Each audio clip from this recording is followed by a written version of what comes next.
Hello students, welcome back to my channel. आज का जो हमारा टॉपिक है वो है लोकस। लोकस ये ऐसा टॉपिक है जिसपे देयर आर हाईली चांसेस कि क्वेश्चंस आएंगे। जैसे कोऑर्डिनेट ज्योमेट्री अपने आप में बड़ा टॉपिक है, उसके अंदर बहुत सारे कॉन्सेप्ट्स मिक्स है। सर्कल हो गया, पैराबोला हो गया, और उन सब के अंदर कहीं ना कहीं ये लोकस जैसा एक टॉपिक आता है। तो यूजुअली बच्चे थोड़ा सा घबरा जाते हैं इस टॉपिक को लेके।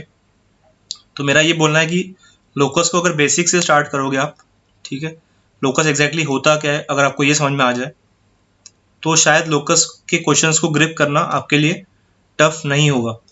ठीक है, लोकस के क्वेश्चंस को अगर आपको अच्छे से डील करना है तो थोड़ा प्रैक्टिस ज़्यादा करना पड़ेगा। इस टॉपिक से रिलेटेड जो क्वेश्चंस है उस पर प्रैक्टिस ज़्यादा करोगे तो बाद में इवेंचुअली आपको क्वेश्चंस इजी लगना स्टार्ट हो जाएंगे।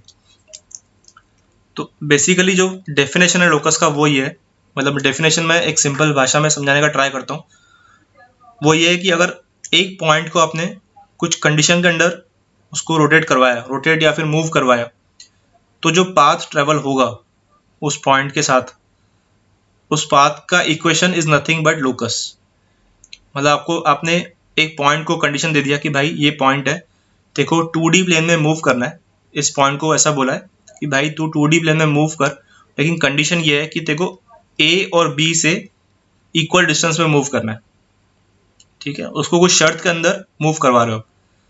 या फिर ऐसे बोल दिया कि A से जो डिस्टेंस है लैम्डा टाइम्स, उसका डबल डिस्टेंस B से होना चाहिए।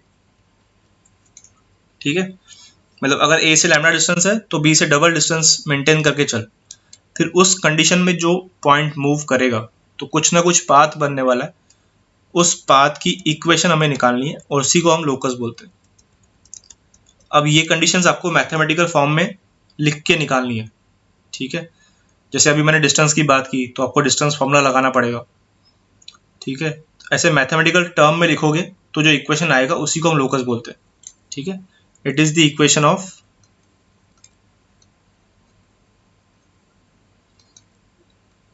Of path travelled by point in a plane under given condition।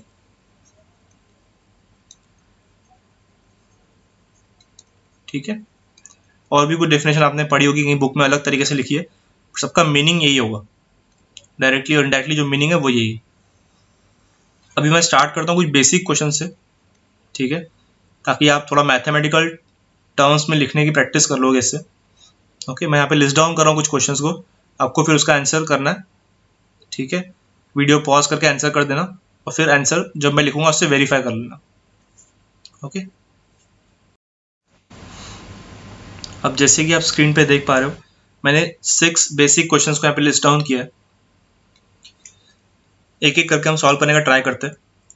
आप चाहो तो वीडियो को पॉज करो अभी और इन सब का आंसर एक पेपर पे लिख लो, और फिर जब मैं ये डिस्कस करूंगा तो अपने आंसर्स आप वेरीफाई करवा लेना। ठीक है, बहुत ही बेसिक क्वेश्चन है ये। ठीक है, तो मैं फर्स्ट से स्टार्ट कर रहा हूँ। The ordinate of p is 5। Question क्या लिखा है, find the locus of point p. यहाँ दे रखा है point x comma y in each cases. पहला केस है ऑर्डिनेट ऑफ पी इज 5, हमें वो पाथ निकालना है जहां पे ये कंडीशन ट्रू है। कंडीशन क्या है, ऑर्डिनेट इज 5, तो y इक्वल टू 5। ऑर्डिनेट मतलब y कोऑर्डिनेट होता है, मतलब y equal to 5 is a straight line. ये आपको आगे समझ में आएगा अगर बाय चांस आपने स्ट्रेट लाइन टॉपिक नहीं पढ़ा है तो। वैसे y इक्वल टू 5 एक ऐसे स्ट्रेट लाइन आएगा, ये वाला y इक्वल टू 5। इस पे आप कोई भी पॉइंट चूज करो वो डेफिनेटली फर्स्ट कंडीशन सेटिस्फाई करेगा। मतलब वो पाथ हमें मिल गया, उस पाथ की इक्वेशन है y इक्वल टू 5। ठीक है, ordinate of p exceeds 5 times its abscissa by 9। Ordinate 5 times abscissa by 9, तो ये वो पाथ है। इसको जब आप प्लॉट करोगे 10th स्टैंडर्ड में, आई होप आपने प्लॉट किया होगा ऐसी सब चीज़ें कि x को 0 पुट करते तो y 9 आता है, फिर x 1 रखा तो y का कुछ आंसर आएगा। ऐसे फिर एक लाइन बनता है 2 पॉइंट्स निकालने के बाद, तो वो लाइन के ऊपर ये कंडीशन हमेशा ट्रू होगा। फिर थर्ड क्या है, the sum of coordinate of p is 15। ठीक है, तो x plus y is equal to 15। अच्छा, ये जिन बच्चों को ये पता नहीं कि एब्सिसा क्या होता है, abscissa is nothing but x coordinate. ठीक है, मैंने अपने बेसिक वाले वीडियो में इसको डिस्कस किया है पहले। फिर sum of coordinate of p is less than 10, मतलब x plus y is less than 10। ये एक्चुअल में एक पाथ नहीं है, तो पूरा जोन हो गया। अगर मैं आपको समझाने का ट्राई करूं तो ये एक जोन है, मतलब जो इस लाइन के इस साइड है, ये लाइन कौन सा है, x plus y equal to 10। ठीक है, इसके इधर से आप कोई भी पॉइंट चूज कर लो इस लाइन के इस जोन में, वो डेफिनेटली इस कंडीशन को सेटिस्फाई करेगा। अब the sum of square of coordinates is 25, so x square plus y square is 25, square of coordinates is 25, मतलब इसका आंसर फिफ्थ का ये है, मैंने यहाँ लिख दिया। ठीक है, the sum of distance from coordinate axis is equal to 1। यहाँ पे बहुत सारे बच्चे गलती करते हैं। sum of distance from coordinate axis मतलब कैसे लिखना है, distance from x axis for this point, कौन सा पॉइंट हम बात कर रहे हैं, एक्स कॉमा वाई की बात चल रही है। इस पॉइंट का distance from x axis is mod y, और distance from y axis is mod x. ठीक है, तो जो फाइनल आंसर होगा सम ऑफ डिस्टेंस, तो हम लिखेंगे mod x plus mod y equal to 1, ये आंसर होगा। ठीक है, ये एक स्क्वायर बनता है। तो sum of distance from x axis and y axis equal to 1, जब इसको प्लॉट करोगे आप आगे डिटेल में, जब कैलकुलस को स्टडी करोगे तो आपको पता चलेगा कि this is the equation of square. ये जो 6th क्वेश्चन है ये बहुत साल पहले जेई में आया हुआ है। ठीक है, बेसिक सा क्वेश्चन है। Sum of distance from coordinate axis is equal to 1, मतलब mod x plus mod y equal to 1। ये हो गया हमारा बेसिक डिस्कशन ऑन लोकस। अब हम धीरे धीरे कुछ डिफरेंट कंडीशंस वाले क्वेश्चंस डिस्कस करेंगे अभी। जैसे कि हम ये क्वेश्चन देख पा रहे हैं स्क्रीन पे कि find the equation of locus of a point which is equidistant from the point 2,3 and minus 4,5। मतलब हमें उस पॉइंट का लोकस निकालना है जो इससे इक्विडिस्टेंट है। तो आप ऐसे मानो कि आप फर्स्ट स्टेप लिखोगे, स्टेप 1 हम पॉइंट को अज्यूम करेंगे let point be p h comma k. Locus का जो फर्स्ट स्टेप रहता है उसमें आप पॉइंट को अज्यूम कर लो एच कॉमा के, फिर जो कंडीशंस दी है उसको मैथमेटिकल टर्म्स में लिखो। तो लेट्स से ये जो पॉइंट है इसको हमने ए रखा है नाम, A2,3, और इस पॉइंट को नाम रखा है B -4,5। तो वो बोल रहा है कि p a is equal to p b, मतलब जो P से लेके A का डिस्टेंस है वही डिस्टेंस P से लेके B का होगा। तो obviously p a square equal to p b square होने वाला है। स्क्वायर क्यों कर रहे हैं, बिकॉज डिस्टेंस फॉर्मूला में रूट आएगा, तो वो रूट को सिंप्लीफाई करने के लिए स्क्वायर करना बेटर है। अभी डिस्टेंस निकालते हैं, तो h-2 का स्क्वायर प्लस k-3 का square is equal to h minus of -4, मतलब h प्लस 4 का स्क्वायर प्लस k-5 का स्क्वायर। अब आपको ये स्क्वायर एक्सपांड करना है, तो h square minus 4h plus 4 plus k square minus 6k plus 9 h square plus 8h plus 16 plus k square minus 10k plus 25। h square k square cancel. इसको simplify करने के बाद आपको आएगा 3h minus k plus 7 equal to 0। ये आपने simplify कर लेना। अभी h के में आंसर आया, बट क्योंकि हम इक्वेशन x और y में प्रेफर करते हैं तो h को हमने x से रिप्लेस करना है और k को y से, क्योंकि h x कोऑर्डिनेट है और k y कोऑर्डिनेट है। Hence the required equation of locus is 3x minus y plus 7 equal to 0। मतलब वो सब पॉइंट्स जो इन दोनों से इक्वी डिस्टेंस है, वो सब पॉइंट का जो पाथ है उसका इक्वेशन ये है। ठीक है, तो जो भी कंडीशन हो रहा है उसको मैथमेटिकल टर्म में लिख रहा है। ठीक है, आई होप आपको ये क्वेश्चन समझ में आ रहा है। हम एक और क्वेश्चन एक एक करके हम लोग थोड़ा लेवल बढ़ाते हैं क्वेश्चंस का, फिर वो डिस्कस करेंगे। ठीक है, अब हम सेकंड क्वेश्चन डिस्कस कर रहे हैं। ये था फर्स्ट क्वेश्चन। अगर आपको कोई भी क्वेश्चन में कंफ्यूजन है तो आप कमेंट में मुझे बता सकते हो, मैं ट्राई करूंगा कि किसी तरह से आपको फिर से एक्सप्लेन कर पाऊँ। ओके, अब जो हम सेकंड क्वेश्चन डिस्कस करने वाले हैं वो ये है कि find the equation of locus of point P so that the segment joining A की कोऑर्डिनेट्स दिए है 3,2, ये सेगमेंट और बी के कोऑर्डिनेट्स है -5,1, subtends right angle at point P। मतलब ये सेगमेंट P पे 90 डिग्री बना रहा है ऐसे। ऐसे तो P को हम मानेंगे लेट से H, K। कंडीशन क्या है P के ऊपर कि ए बी सेगमेंट P के ऊपर राइट एंगल बना रहा है। There is one more possibility, ऐसा भी हो सकता है कि पॉइंट P यहाँ हो और ये राइट एंगल बने ऐसे। बहुत सारी कंडीशन हो सकती है, ये इधर भी हो सकता है, यहाँ से इधर। तो वो जो पाथ है P ट्रेवल करेगा वो पाथ आपको निकालना है। अब जो बच्चे ऑलरेडी सर्कल्स ये चैप्टर पढ़ चुके हैं, ठीक है, ऐसा भी हो सकता है कुछ बच्चे 12th में अभी वो वीडियो देख रहे हैं, सर्कल्स पढ़ चुके हैं, तो इनडायरेक्टली आप समझ गए होंगे कि हमें सेमी सर्कल बनेगा इससे, उसका इक्वेशन निकालना है। ठीक है, तो जिनको सर्कल्स वगैरह का आइडिया नहीं है तो आप तो ये करो कि सेगमेंट ए बी पी पे 90 डिग्री बना रहा है, तो ए अगर पॉइंट 3,2 है और बी अगर पॉइंट -5,1 है और पी को हमने अगर H, K माना है, तो हम ऐसे बोल सकते हैं कि ए बी स्क्वायर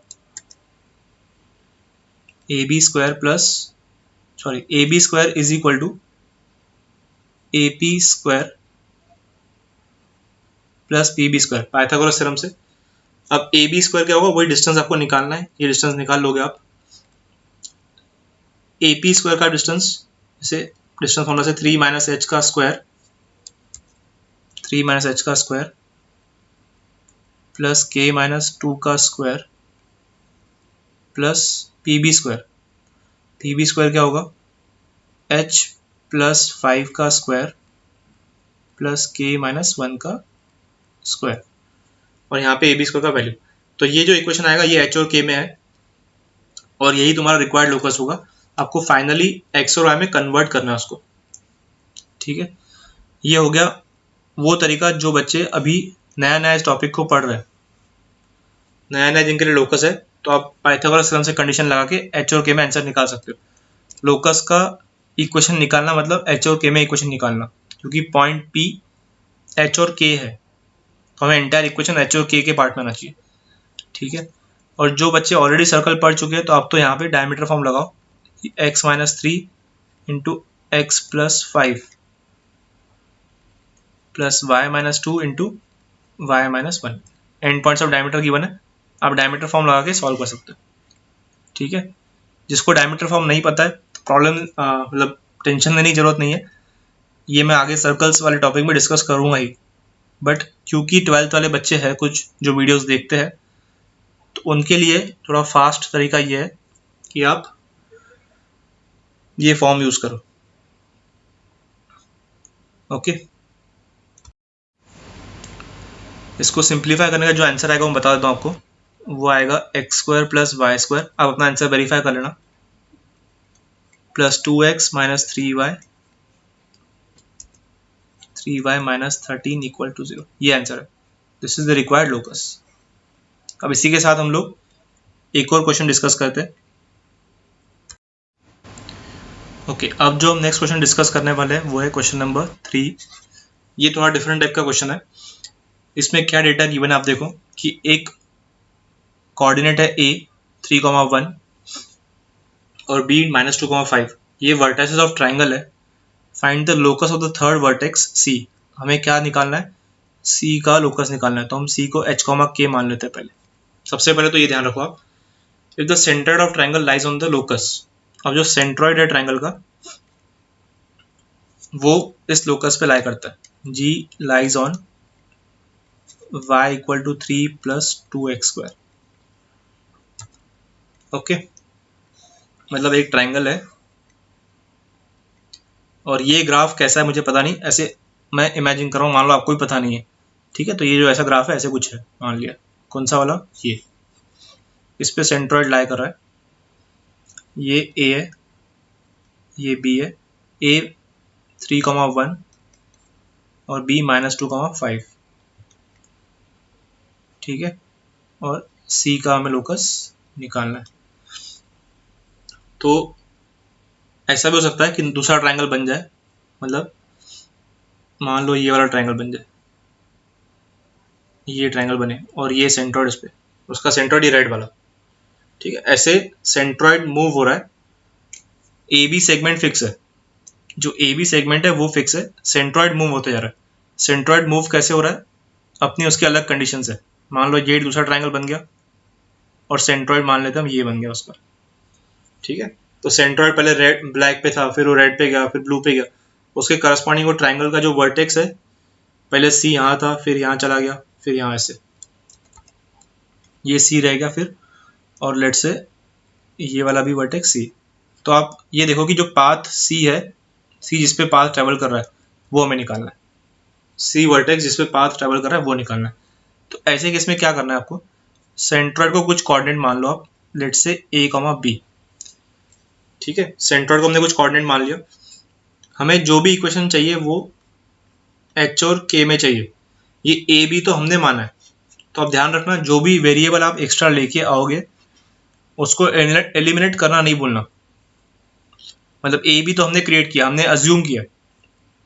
अब क्योंकि ए और बी सेंट्रॉइड है और सेंट्रॉइड इस ग्राफ को सेटिस्फाई करेगा, इस पे लाई कर रहा है, तो हम क्या करेंगे, इसमें सब्स्टिट्यूट कर देंगे इसको। तो अब जो इक्वेशन आएगा वो होगा b is equal to 3+2a²। ये कहाँ से आया, क्योंकि सेंट्रॉइड को हमने a, b अज्यूम किया है और उसको सेटिस्फाई करता है। अब हमारा टारगेट ये रहेगा कि कैसे ना कैसे करके a और b में रिलेशन, ए बी और एच और के में रिलेशन निकाले। मतलब a b coordinate, a b और एच और के में रिलेशन निकाले। तो ऑब्वियसली हमें पता है सेंट्रॉइड कैसे निकालते हैं हम, तो h plus 3 minus 2 upon 3 is the x coordinate of centroid. वैसे ही k plus 1 plus 5 upon 3 is equal to b। तो यहाँ से a कितना आ रहा है, a आ रहा है h प्लस 1 अपॉन 3 और b कितना आ रहा है k प्लस 6 अपॉन 3। हमें जो इक्वेशन चाहिए वो h और k में चाहिए, बट ऑलरेडी इक्वेशन जो हमारे पास है वो a और b में है। तो हम क्या करेंगे, ये a और b का वैल्यू इसमें चुपचाप भर देंगे। तो k प्लस 6 अपॉन 3 ये b की जगह रखा गया है, is equal to 3 plus 2 a की जगह पे h प्लस 1 अपॉन 3 का स्क्वायर। इसको अच्छे से सिंप्लीफाई करोगे तो आंसर h और k में ही है, वैसे भी है।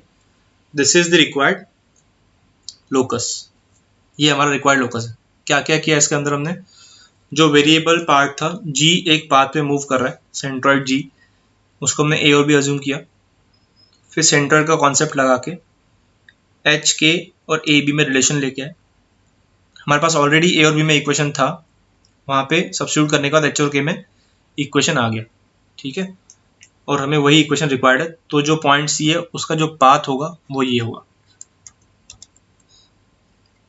आई होप आपको ये पार्ट समझ में आया है, ठीक है। अभी जो नेक्स्ट क्वेश्चन आया है वो अगेन थोड़ा डिफरेंट टाइप का है।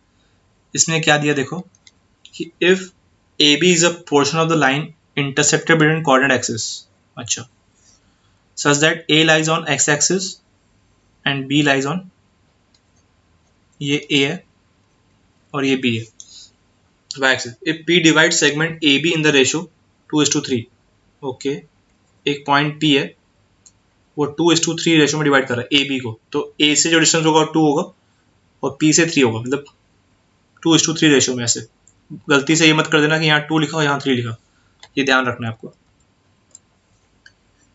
If P divides the segment AB 2:3 ratio, then the locus of P, तो P को हम मानेंगे H, K।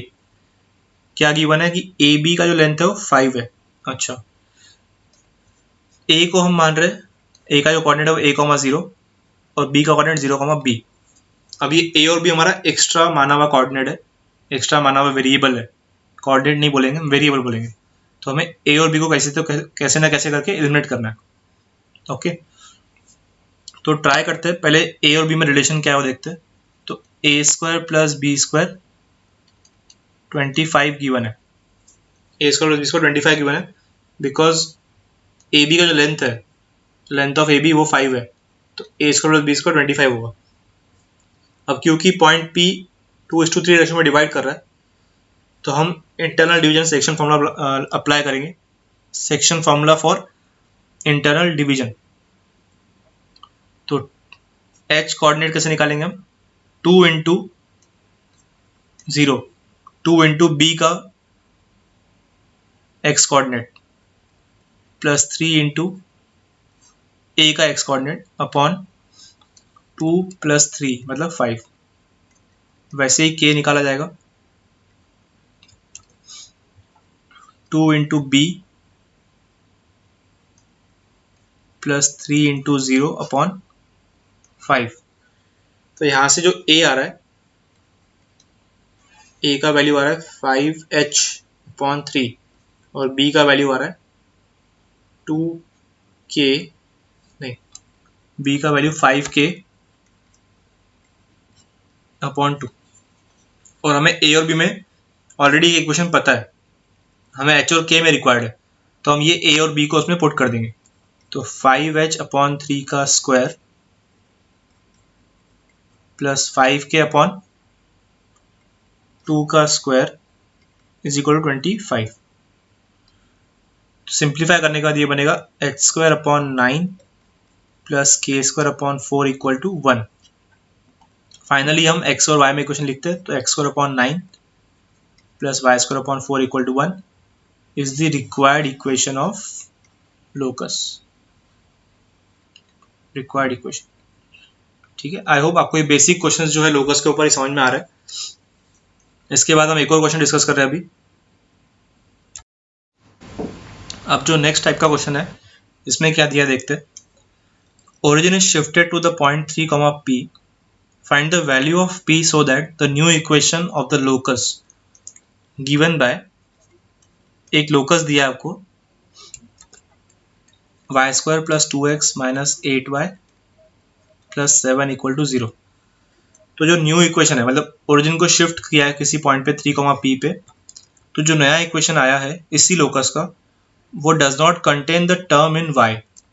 उसमें जो नया इक्वेशन आएगा उसमें y का टर्म नहीं है। तो पहले तो हमारे पास हम ऐसे देखेंगे कि this is old equation before shifting the point, this is old equation. Relation क्या है, capital X is equal to small x minus h। यहाँ पे h और का काम कौन कर रहा है, 3 और p। हमने अपने प्रीवियस वीडियोस में देख रखा है, शिफ्ट ऑफ ओरिजिन के वीडियोस में।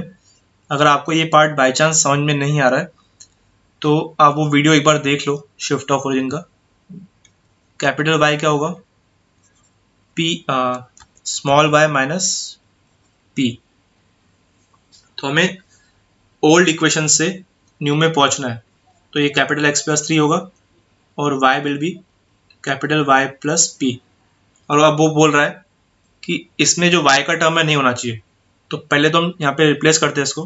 तो कैपिटल Y प्लस p का square plus 2 capital X plus 3 minus 8 capital Y plus p plus 7।